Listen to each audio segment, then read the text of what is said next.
সহজ লেসনে তোমাদের সকলকে স্বাগত। আজকের এই ভিডিওতে আমরা ষষ্ঠ শ্রেণীর দ্বিতীয় পর্যায়ক্রমিক মূল্যায়ন 2024 সালের পরিবেশ ও বিজ্ঞান বিষয়ে সিলেবাস নাম্বার বিভাজন নমুনা প্রশ্নপত্র এবং সম্পূর্ণ উত্তর সহ সাজেশন সম্পর্কে আলোচনা করব।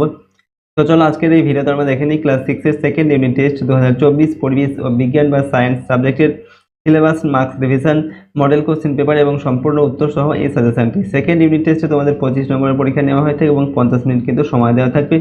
তো প্রথমে দেখো কোন কোন অধ্যায় তোমাদের সেকেন্ড ইউনিট টেস্টের পরীক্ষার জন্য পড়তে হবে। 4 নম্বর যে অধ্যায় শিলা ও খনিজ পদার্থ, 5 নম্বর হচ্ছে মাপযোগ ও পরিমাপ, 6 নম্বর বল ও শক্তির প্রাথমিক ধারণা, 7 নম্বর তরল ও গ্যাসীয় পদার্থের স্থিতি ও গতি, ঠিক আছে। এরপর 8 নম্বর হচ্ছে মানুষের শরীর। এগুলো কিন্তু তোমাদের সেকেন্ড ইউনিট টেস্টের পরীক্ষার জন্য পড়তে হবে এই অধ্যায়গুলো। এরপর দেখো কোন অধ্যায় থেকে কি ধরনের প্রশ্ন তোমাদের পরীক্ষায় দেওয়া হবে। তো তোমাদের যে প্রশ্নপত্র দেওয়া হবে সেখানে 6টি এমসিকিউ প্রশ্ন প্রথমে দেওয়া থাকবে, যেগুলোর মান 1 নম্বর করে এখান থেকে তোমাদের সঠিক উত্তর বেছে নিয়ে লিখতে হবে, ঠিক আছে। এই প্রশ্নগুলো তোমাদের প্রতিটা অধ্যায় থেকে কিন্তু একটি করে দেওয়া থাকবে। শিলা বা খনিজ সেখান থেকে থাকবে 2টি।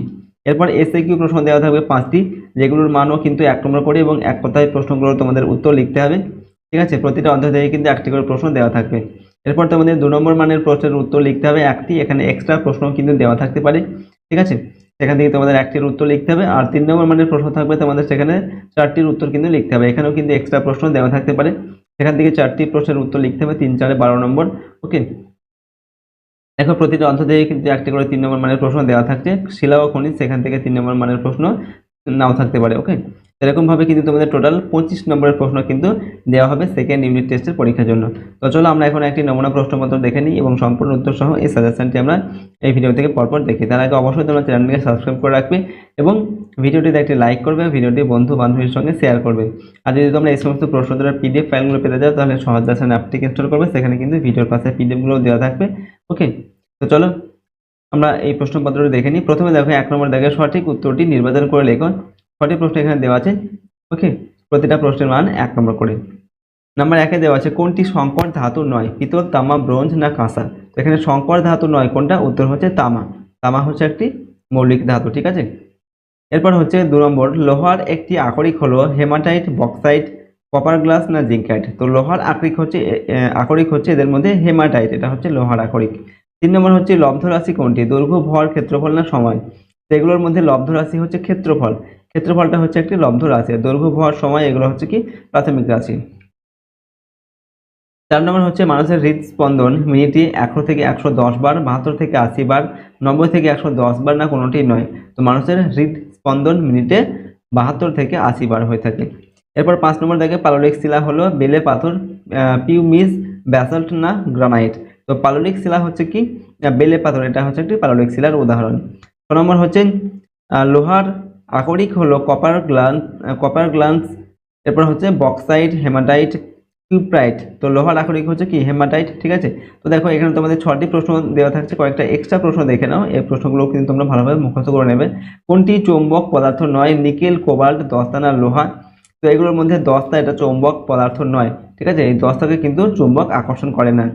8 নম্বর দেখে কোনটি নবীকরণযোগ্য শক্তির উৎস, সৌরতাপ, কয়লা, পেট্রোল না ডিজেল। উত্তর হচ্ছে সৌরতাপ। নেক্সট 9 নম্বর দেখে গুপ্তবীজি নয় কোনটি, আম, কুমড়ো, পাইন, ধান। তো পাইন এটা কিন্তু গুপ্তবীজি নয়, এটা হচ্ছে ব্যক্তবীজি উদ্ভিদ। পরের প্রশ্ন হচ্ছে 10 নম্বর, এসআইতে চাপের একক হলো নিউটন, ডাইন, পাস্কাল না কেলভিন। তো এসআই পদ্ধতিতে চাপের একক হচ্ছে পাস্কাল। এরপর হচ্ছে সৌরশক্তি খাদ্যের মধ্যে যে শক্তিরূপে আবদ্ধ থাকে সেটা হচ্ছে তাপ শক্তি, আলোক শক্তি, রাসায়নিক শক্তি না কোনোটি নয়। তো সৌরশক্তি খাদ্যের মধ্যে কি হয় না রাসায়নিক শক্তিরূপে আবদ্ধ থাকে। নেক্সট 2 নম্বর দাগে নিচের প্রশ্নগুলির সংক্ষিপ্ত উত্তর দাও, যে কোনো 5টি লিখতে হবে, প্রশ্নের মান 1 নম্বর করে, 5 থেকে 5 নম্বর। নাম্বার 1-এ দেওয়া আছে মোলাস্কা শ্রেণীর একটি প্রাণীর নাম লেখন। তোমরা লিখছি এখানে মোলাস্কা শ্রেণীর একটি প্রাণীর নাম হচ্ছে শামুক। 2 নম্বর হচ্ছে লাভা কোন ধরনের শিলা। তো লাভা হচ্ছে একটি আগ্নেয় শিলা। 3 নম্বর হচ্ছে তড়িৎ শক্তি থেকে যান্ত্রিক শক্তিতে রূপান্তরের একটি উদাহরণ দাও। আমরা উত্তর লিখবো বৈদ্যুতিক মোটর, ঠিক আছে। এখানে তড়িৎ শক্তি যান্ত্রিক শক্তিতে রূপান্তরিত হয়ে থাকে। পরের প্রশ্ন হচ্ছে বল ও শকের সন্ধি কোথায় দেখা যায়। উত্তর হচ্ছে কাঁধে ও কোমরে বল ও শকের সন্ধি দেখা যায়। এরপর হচ্ছে 5 নম্বর ম্যাগমা কি। তোমরা উত্তর লিখছি ভূগর্ভের উত্তপ্ত ও গলিত তরল খনিজের মিশ্রণকে ম্যাগমা বলে, ঠিক আছে। তো এখান থেকে তোমাদের কয়েকটা আরো এক্সট্রা প্রশ্ন দেখে নাও, সমস্ত প্রশ্নগুলো কিন্তু তোমরা ভালোভাবে মুখস্থ করে নেবে। দেখো 6 নম্বর প্রশ্ন হচ্ছে 6 নম্বর দাগে বস্তুর ভর মাপা হয় কোন যন্ত্রের সাহায্যে। তো বস্তুর ভর মাপা হয় সাধারণ তুলা যন্ত্রের সাহায্যে। এরপর 7 নম্বর দাগে ক্ষেত্রফল বৃদ্ধিতে নির্দিষ্ট পরিমাণ বলের জন্য চাপ কমবে না বাড়বে। তো ক্ষেত্রফল বৃদ্ধিতে নির্দিষ্ট পরিমাণ বলের জন্য চাপ কমবে, ঠিক আছে। এরপর হচ্ছে 8 নম্বর, উদ্ভিদের বৃদ্ধি পরিমাপক যন্ত্রের নাম কি? উদ্ভিদের বৃদ্ধি পরিমাপক যন্ত্রের নাম হচ্ছে অক্সানোমিটার। 9 নম্বর দাগে এসআই পদ্ধতিতে বলের একক কি? তো এসআই পদ্ধতিতে বলের একক হচ্ছে নিউটন। পরবর্তী প্রশ্ন 3 নম্বর দাগে সংক্ষিপ্ত উত্তর ভিত্তিক প্রশ্ন, যে কোনো একটি প্রশ্নের উত্তর এখান থেকে লিখতে হবে, ঠিক আছে। 2 নম্বর মানের দেখো নাম্বার 1 দেওয়া আছে এলপিজি এর পুরো নাম কি? সিএনজি এর প্রধান উপাদান কোনটি? তো এলপিজি এর পুরো নাম হচ্ছে লিকুইফাইড পেট্রোলিয়াম গ্যাস, আর সিএনজি এর প্রধান উপাদান হচ্ছে মিথেন, এবং সিএনজি এর পুরো নামটা কি? সিএনজি এর পুরো নাম হচ্ছে কম্প্রেসড ন্যাচারাল গ্যাস। এরপর 2 নম্বর দাগে তাপ ও উষ্ণতা কোন কোন যন্ত্রের সাহায্যে মাপা হয়? তো তাপ মাপা হয় ক্যালোরিমিটার যন্ত্রের সাহায্যে এবং উষ্ণতা মাপা হয় থার্মোমিটার যন্ত্রের সাহায্যে। পরের প্রশ্ন 3 নম্বর দাগে লিন্ডেম্যানের 10% সূত্রটি লেখো। তো আমরা লিখছি লিন্ডেম্যান বলেন কোনো খাদ্য শৃঙ্খলের প্রতিটি পুষ্টি স্তরে শক্তির 10% শ্বসন রেচন, শক্তির 90% শ্বসন রেচন ইত্যাদি শারীরবৃত্তীয় কাজে খরচ হয় এবং বাকি 10% পরবর্তী পুষ্টি স্তরে স্থানান্তরিত হয়। 10% হারে শক্তির স্থানান্তর হয় বলে একে লিন্ডেম্যান 10%-এর সূত্র আখ্যা দিয়েছেন। এটাই হচ্ছে লিন্ডেম্যানের 10% সূত্র। এরপর 4 নম্বর থেকে নিচের প্রশ্নগুলির উত্তর দাও, যে কোনো 4টি লিখতে হবে। প্রশ্নের মান 3 নম্বর করে, 3 4 12 নম্বর। নাম্বার 1 দেওয়া আছে রাশি ক প্রকার ও কি কি? প্রত্যেক প্রকারের একটি করে উদাহরণ দাও। তোমরা লিখছি রাশি হচ্ছে 2 প্রকার, যথা 1 নম্বর হচ্ছে স্কেলার রাশি, যে সমস্ত রাশির শুধুমাত্র মান আছে কিন্তু অভিমুখ নেই তাদের স্কেলার রাশি বলে, যেমন ভর, দৈর্ঘ্য, সময় ইত্যাদি। 2 নম্বর হচ্ছে ভেক্টর রাশি, যে সমস্ত রাশির মান এবং অভিমুখ দুটি আছে তাদের ভেক্টর রাশি বলে, যেমন সরণ, ত্বরণ, মন্দন, ওজন ইত্যাদি। ওকে, এরপরের প্রশ্ন 2 নম্বর দাগে প্রথম ও দ্বিতীয় শ্রেণীর খাদক কাকে বলে? উদাহরণ দাও। তো প্রথম শ্রেণীর খাদক কাকে বলে? না, যেসব প্রাণী সরাসরি উদ্ভিদ থেকে খাদ্য গ্রহণ করে তাদের প্রথম শ্রেণীর খাদক বলে, যেমন হচ্ছে ঘাসফড়িং, মুরগি, গরু, ছাগল, হরিণ, হাতি ইত্যাদি। এরপর দ্বিতীয় শ্রেণীর খাদক কারা? না, যেসব প্রাণী তৃণভোজী প্রাণীদের খাদ্য হিসেবে গ্রহণ করে তাদের বলা হয় গৌণ খাদক বা দ্বিতীয় শ্রেণীর খাদক, যেমন হচ্ছে বাঘ, শিয়াল ইত্যাদি। নেক্সট প্রশ্ন 3 নম্বর দাগে বার্নৌলির নীতিটি লেখো। ওকে, গতিশক্তি কাকে বলে? আমরা লিখছি বার্নৌলির নীতি কি? না, কোনো তরল বা গ্যাস গতিশীল হলে যে স্থানে ওই তরল বা গ্যাসের বেগ বেশি সেই স্থানে ওই গ্যাস বা তরলের চাপ কম হয়, এটা হচ্ছে বার্নৌলির নীতি। এরপর কি বলা হচ্ছে না, গতিশক্তি কাকে বলে? তো কোনো গতিশীল বস্তু গতিশীল থাকার জন্য যে শক্তি অর্জন করে তাকে গতিশক্তি বলে, যেমন পাথরকে কাঁচের সঙ্গে ঠেকিয়ে রাখলে কিন্তু কিছু হয় না, ওকে, কিন্তু পাথর ছুঁড়ে মারলে কাঁচ ভেঙে যায়। এখানে গতির জন্য পাথরটি ওই কাজ করার সামর্থ্য পায়। এরপর দেখো 4 নম্বর দাগে প্রাথমিক রাশি ও লব্ধ রাশি কাকে বলে? উদাহরণ দাও।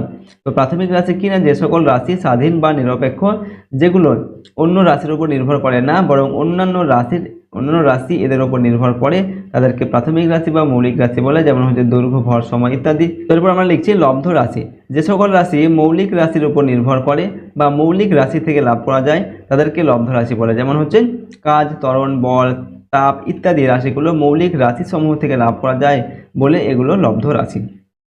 পরের প্রশ্ন দেখো 5 নম্বর দাগে টেন্ডন ও লিগামেন্ট কি? তোমরা উত্তর লিখছি। প্রথমে টেন্ডন মাংসপেশির প্রান্ত ভাগ দড়ি বা রজ্জুর মতো শক্ত হয়ে অস্থির গায়ের সঙ্গে সংযুক্ত থাকে, এই শক্ত প্রান্তকে টেন্ডন বলে। আর লিগামেন্ট কি? না, পাতলা কাপড়ের মতো কোমল অথচ দৃঢ় স্থিতিস্থাপক যে বন্ধনী দিয়ে অস্থিগুলো পরস্পরের সঙ্গে সংযুক্ত থাকে তাকে লিগামেন্ট বলে। নেক্সট 6 নম্বর দাগে লোহিত রক্তকণিকা ও অণুচক্রিকার কাজ কি? ঠিক আছে, তো তোমাদের এখানে 4টি প্রশ্নের উত্তর কিন্তু লিখতে হবে। 3 4 12 নম্বর এখানে এক্সট্রা কয়েকটা প্রশ্ন দিয়ে রাখছি, তোমরা কিন্তু প্রশ্নগুলো ভালোভাবে মুখস্থ করে নেবে, ঠিক আছে। তো লোহিত রক্তকণিকা আর অণুচক্রিকার কাজ কি? তো লোহিত রক্তকণিকার কাজ হচ্ছে লোহিত রক্তকণিকা মানব দেহে অক্সিজেন ও কার্বন ডাই অক্সাইড পরিবহন করে। এরপর অণুচক্রিকার কাজ কি? না, অণুচক্রিকা ক্ষতস্থানের রক্ত জমাট বাঁধতে সাহায্য করে, ঠিক আছে। নেক্সট হচ্ছে 7 নম্বর দাগে আকরিক বা ওর কাকে বলে? পিতল কোন কোন ধাতুর মিশ্রণে তৈরি? প্রশ্নের মান 2+1। তো যে খনিজ থেকে সহজে এবং সুলভে ধাতু নিষ্কাশন করা যায় তাকে আকরিক বা ওর বলে। আর পিতল কোন কোন ধাতুর মিশ্রণে তৈরি? না, পিতল হচ্ছে তামা ও দস্তার মিশ্রণে তৈরি। এরপর হচ্ছে 8 নম্বর দাগে ফসিল বা জীবাশ্ম কাকে বলে? তো জীবাশ্ম কি? না, পাললিক শিলাস্তরের মধ্যে উদ্ভিদ ও প্রাণীর দেহ বা দেহাংশের প্রস্তরীভূত অংশ বা ছাপকে জীবাশ্ম বা ফসিল বলে। ঠিক আছে, 9 নম্বর হচ্ছে একাইনোডার্মাটা বা কন্টক ত্বক জাতীয় প্রাণীদের দুটি বৈশিষ্ট্য লেখো। এই পর্বের একটি প্রাণীর উদাহরণ দাও। প্রশ্নের মান দেওয়া আছে 2+1। তো একাইনোডার্মাটা যে জাতীয় প্রাণীদের বৈশিষ্ট্য কি না, 1 নম্বর হচ্ছে এদের দেহ অখণ্ডায়িত, গোলাকার এবং পঞ্চ অরীয় প্রতিসম। 2 নম্বর হচ্ছে যৌন জনন পদ্ধতিতে জনন ক্রিয়া ঘটে। ঠিক আছে, এবং উদাহরণ হচ্ছে তারা মাছ। মাছ হচ্ছে একটি কন্টক ত্বক জাতীয় বা একাইনোডার্মাটা জাতীয় উদ্ভিদ। ঠিক আছে, এই পর্বের একটি প্রাণীর নাম আমরা লিখলাম কি, তারা মাছ।